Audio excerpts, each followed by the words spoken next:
Assalamualaikum warahmatullahi wabarakatuh. Waalaikumsalam warahmatullahi wabarakatuh. Sahabat pengawasan dimanapun kalian berada, berjumpa lagi dengan saya, Sayyidah Nafisa, di program kesayangan kita, Ngawas Ngaji On Screen KUA Kecamatan Karangapel.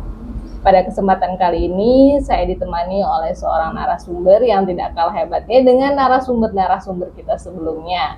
Beliau adalah Bapak Ihsan Abdul Qohar, penyuluh agama Islam KUA Kecamatan Karangapel. Assalamualaikum Pak Ihsan. Waalaikumsalam warahmatullahi wabarakatuh. Gimana Pak Ihsan, sehat hari ini? Alhamdulillah sehat. Nah Pak Ihsan, kira-kira kita mau ngaji apa nih pada kesempatan kali ini? Pada kesempatan pagi hari ini saya ingin membahas tentang adab baca, adab hubungan suami istri. Oke. Ya. Nah, tentang adab hubungan suami istri, kira-kira ada kitab rujukannya nggak? Oh tentu, nanti saya mengambil rujukan dari kitab Ihya Ulumuddin karangan Pak Imam Al-Ghazali. Oke. Nah Pak Ihsan, sebelum kita ngajelaskan sedikit nggak terkait latar belakang pendidikan Pak Ihsan nih? Baik, terima kasih. Saya Ihsan Abdul Qohar. Latar belakang pendidikan saya secara formal dimulai dari SD Negeri Benda 1, kemudian dilanjutkan dengan MTS Madrasah Tsanawiyah Negeri 1 Indramayu kalau sekarang. Dulu MTS 1 Karangapel. Kemudian dilanjut ke SMA Negeri Kerangkeng. Kemudian S1 mengambil yang pertama di Kampus Putih, Sekolah Tinggi Agama Islam Segeran, mengambil S1 Pendidikan Agama Islam, lulus tahun 2014. Kemudian mengambil jurusan dakwah di Sekolah Tinggi Ilmu Dakwah Babakan Ciwaringin, ya. Lulus tahun 2024, tahun kemarin. Itu pendidikan formal saya. Oke, jadi untuk sahabat pengawasan dimanapun kalian berada, nggak perlu diragukan lagi ya. Ternyata Pak Ihsan ini juga berlatar belakang dakwah. Jadi insya Allah dakwahnya juga terpercaya dan kompeten di bidangnya. Nah Pak Ihsan tadi bilang katanya kita mau ngaji terkait adab suami istri yang ada di kitab Ihya Ulumuddin ya. Betul. Karya Imam Ghazali.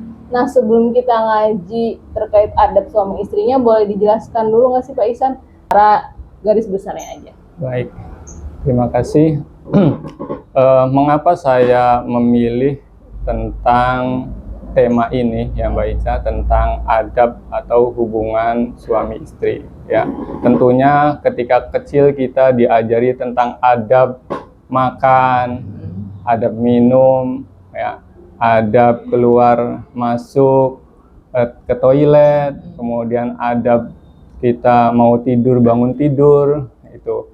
Akan tetapi kita setelah rumah tangga kita harus juga memahami bagaimana adab menjalin hubungan suami istri. Maka saya dalam hal ini, Ngawas ini ingin mengambil tema yang dikutip dari kitab Ihya Ulumuddin nanti gitu.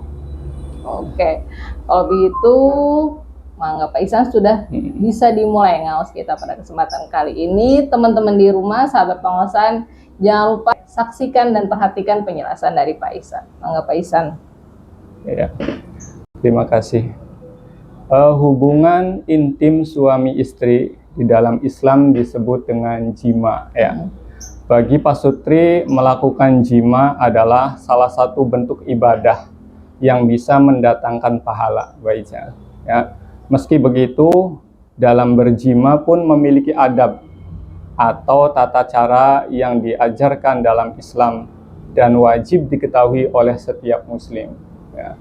Selain untuk melepaskan syahwat dari masing-masing pasangan, melakukan jima juga sebagai usaha bagi pasangan suami istri untuk mendapatkan keturunan yang tentu saja setiap pasangan berharap keturunannya nanti menjadi anak yang soleh dan solihah. Nah, dalam hal hubungan pasangan suami istri melakukan jima ini tentunya agar baik ya, dan sesuai dengan ajaran Islam, maka dalam kitab Ihya Ulumuddin karangan Hujjatul Islam, Imam Abu Hamid Muhammad bin Muhammad Al-Ghazali menjelaskan bahwa ada satu hubungan intim yang tentunya kalau tidak disertai dengan doa, ya, itu maka akan ditemani oleh setan, ya. Nah, dalam kitab Ihya Ulumuddin bab Adabun Nikah bab 3, Imam Al-Ghazali menganjurkan pasutri membaca bacaan basmalah terlebih dahulu sebelum melakukan hubungan intim. Kemudian dilanjut dengan surat Al-Ikhlas, bacaan takbir, bacaan tahlil, lalu dilanjutkan dengan membaca doa. Ya. Jadi sebelum melakukan hubungan suami istri, ya, sebelum pemanasan, tentunya kita melakukan doa terlebih dahulu agar hubungan suami istri kita itu tidak dicampuri, ya, dengan tidak dicampuri oleh setan. Tentunya setan dalam hal ini tidak ikut campur dalam hubungan suami istri itu. Disebutkan dalam kitab Ihya bahwasannya sebelum melakukan jima dengan istri kita, maka kita membaca doa terlebih dahulu, yaitu doanya Bismillahirrahmanirrahim. Allahumma ja'alhu dzurriyyatan thayyibah. In qaddartu an takhruja min sulbiyyi. Kemudian dilanjut doa Allahumma jannibni syaitan wa jannibni syaitana ma razaqtani. Nama Allah yang maha tinggi lagi maha agung, ya. Allahumma ja'alhu dzurriyyatan thayyibah. Ya Allah, jadikanlah ia keturunan yang baik bila engkau takdirkan. In qaddartu an takhruja min sulbiyyi, ya. Bila engkau takdirkan ia keluar dari tulang punggungku. Kemudian dilanjut Bismillahirrahmanirrahim. Allahumma jannibni syaitan wa jannibis syaitana ma razaqtani, gitu. Atau ma razaqtana boleh, ya. Setelah melakukan hubungan suami istri, setelah selesai kita juga ada doa, ya, doa setelah berhubungan suami istri juga, ya. Tentunya dalam hal apapun ketika kita memulai sesuatu dimulai dengan bismillah, dan jangan lupa ketika sudah melaksanakan sesuatu itu maka kita akhiri dengan alhamdulillah, gitu, ya. Dalam hubungan suami istri, setelah selesai kita melakukan hubungan intim dengan suami istri, maka ada adabnya, adab membaca doa juga, ya, yaitu Bismillah, Alhamdulillahilladzi khalaqa minas sama'i basyaron faja'alahu nasabaw wa sahraw wa kana rabbuka qadira. Paling tidak kita membaca alhamdulillah lah. Kalau lupa sesuatu, apa nih, saya sudah melakukan hubungan istri kemudian lupa membacaannya, apa? Paling tidak alhamdulillah. Sebelum melakukan kita bismillah, setelah melakukan kita alhamdulillah, memuji atas nama Allah, gitu. Karena dalam setiap helaan nafas dan bisik doa saat berjima tersimpan harapan kita kepada Allah Subhanahu wa taala, ya, agar keturunan yang lahir nanti dari rahim pasangan kita, ya, adalah anak-anak yang diberkahi oleh Allah Subhanahu wa taala, terlindung dari syaitan atau dari hal-hal gaib.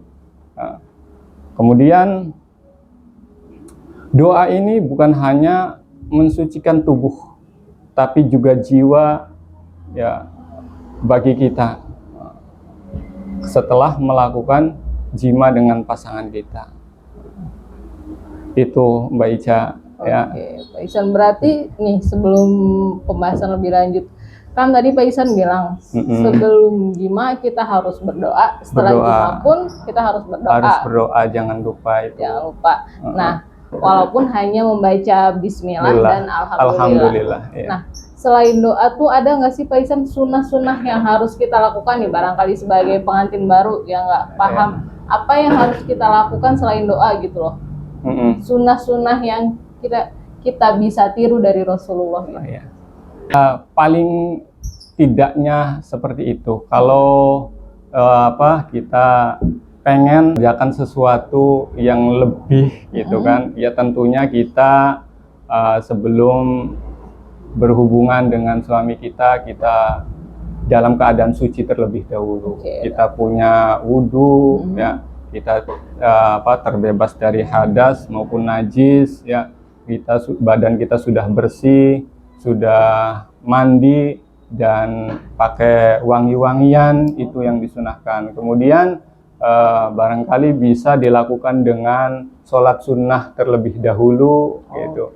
Itu kan sholat sunnah. Kemudian ya bisa diawali dengan kita dialog, ya, dialog musyawarah, bagaimana pasangan suami istri yang baru tentunya ya, bagaimana agar ketika memulai hubungan suami istri itu tidak ada rasa canggung antara kita. Jadi perlu dialog, perlu pemanasan, ya, perlu interaksi yang agar kita dengan pasangan merasa nyaman terlebih dahulu. Gitu. Nah, kalau terkait jima atau hubungan suami istri itu ada hari-hari baik atau gimana, Pak Ihsan? Gitu. Iya. Memang ada ya hari baik di mana ketika melakukan hubungan suami istri, ada hari baik gitu kan, ada hari yang dilarang gitu. Namun mari kita positif saja, berhusnuzon saja, karena hasrat manusia itu kan tidak bisa dibatasi, tidak bisa dihalang-halangi. Benar nggak? Kita berhusnuzon saja, semua hari adalah baik. Ya gitu, husnuzon. Ketika kita sudah husnuzon sama Allah, minta yang terbaik, mudah-mudahan hasilnya yang terbaik gitu. Ya. Terus satu lagi nih Pak Ihsan, kira-kira ada nggak waktu-waktu bagusnya, apakah sebelum subuh ataukah malam hari untuk melakukan hubungan seperti suami istri itu? Jadi kalau berdasarkan waktu biasanya ya, biasanya ketika kondisi kita lagi sehat, lagi fresh, masih fresh, itu pagi-pagi. Ya, pagi-pagi. Berarti sebelum beraktivitas ke kantor gitu ya? Ya, bisa kalau kantor. Pagi-pagi masih fresh tuh, pikiran masih fresh, badan masih fresh, itu bisa juga dilakukan. Ada yang mau dijelaskan lebih lanjut, Pak Ihsan? Intinya begini, Mbak Isa. Kenapa dalam hubungan suami istri itu sangat penting ya? Membina rumah tangga itu kita tujuannya agar kita diberikan keturunan. Tentunya keturunan yang soleh-soleha. Maka ketika untuk memulainya, maka diharapkan dengan memulai yang baik, dengan cara yang baik, dengan meminta perlindungan, doa kepada Allah Subhanahu wa Ta'ala, ya, agar kita terlindung dari godaan-godaan setan, anak keturunan kita tidak terjerumus oleh hal-hal yang selalu digoda oleh setan itu. Karena Mbak Ica, saya amati gitu kan, anak-anak yang mungkin tidak diawali dengan doa dan harapan yang baik, ini menjadi anak yang susah diatur. Ya, anak yang kebal dinasehatin, itu mungkin berangkat dari hal hubungan suami istri yang kurang doa dan tadi kurang minta perlindungan sama Allah. Gitu. Berarti doa itu sangat berpengaruh kepada janin ataupun anak yang akan keluar dari rahim kita. Gitu. Iya, itu pasti. Karena kita diajarin itu untuk berdoa. Kita makan diajarin berdoa. Tentunya kita agar setan itu tidak ikut makan apa yang kita makan. ya tidak bercampur dengan makanan yang sudah disediakan oleh kita. Makanya ketika hubungan suami istri pun agar setan tidak ikut bercampur dengan hubungan kita dengan suami istri. Itu sih Mbak Aisyah.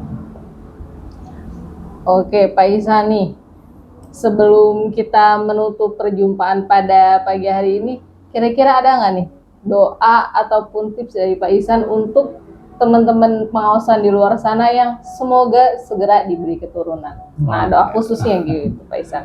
Doa khusus agar segera diberi keturunan ya. Iya. Iya. Banyak sih Mbak Isya ya, doa atau resep-resep ya agar kita diberikan cepat keturunan ya. Bagaimana sama halnya dengan resep dokter, kadang berbeda-beda ya. Dari dokter ini resepnya seperti ini, dari dokter ini resepnya seperti ini. Menurut saya pribadi ya itu saya pribadi ya, dan mungkin bisa dijadikan pelajaran untuk kita agar bagaimana caranya kita segera diberi keturunan ya.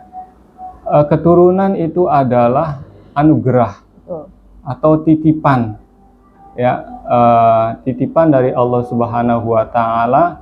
Semampu mana kita menjaga titipan atau sesiap mana kita diberikan amanah titipan.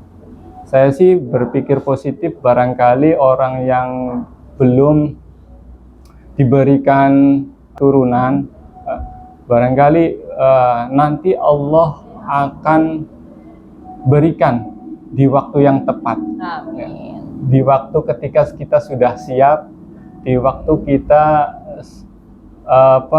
sudah tidak lagi ketika Allah berikan keturunan itu menjadi susah.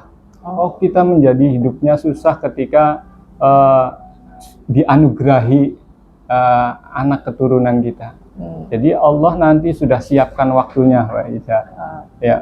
Dengan juga tidak lupa berharap agar kita selalu memohon kepada Allah. Barangkali itu ya, Allah masih pengen nih hambanya selalu ingat saya dengan selalu memohon kepada saya.